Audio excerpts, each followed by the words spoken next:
Here's how to make cheese from powdered milk. So you're just going to need powdered milk, the cheesecloth, a strainer, not a whole lot of supplies, and you will need some lemon juice or vinegar.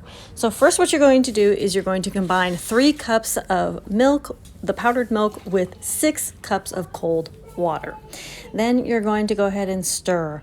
You're going to stir on kind of a medium-high heat. You don't want to burn it, but you'll be stirring constantly until it gets to 140 degrees. Once it gets to 140 degrees, go ahead and reduce the temperature and slowly pour in your vinegar or your lemon juice.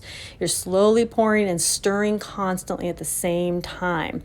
You'll start to see curds form almost immediately, but just keep stirring, especially because you don't want to let the curds burn on the sides or the bottom. So just keep stirring and the curds will keep forming. So when you think that the curds are just about done forming, you should see the whey start to turn like a kind of greenish color, yellowish greenish. So once you start seeing it turn that color, then you know that it's ready to be processed. And once it's ready to be processed, you will pour into a strainer with a cheesecloth. Now, I realized that my strainer was actually good enough. I didn't really need the cheesecloth. My strainer was small enough like cheesecloth that I could have just used the strainer. So the cheesecloth in my instance kind of got in the way. If you do have a nice small strainer like I do, then go ahead and just use that. Otherwise, use the cheesecloth with a colander or something like that. But anyway, go ahead and make sure all the whey is strained and you're getting just the curds. The curds, are going to be the thick, mushy stuff. So drain out all the whey, and yeah, just keep draining.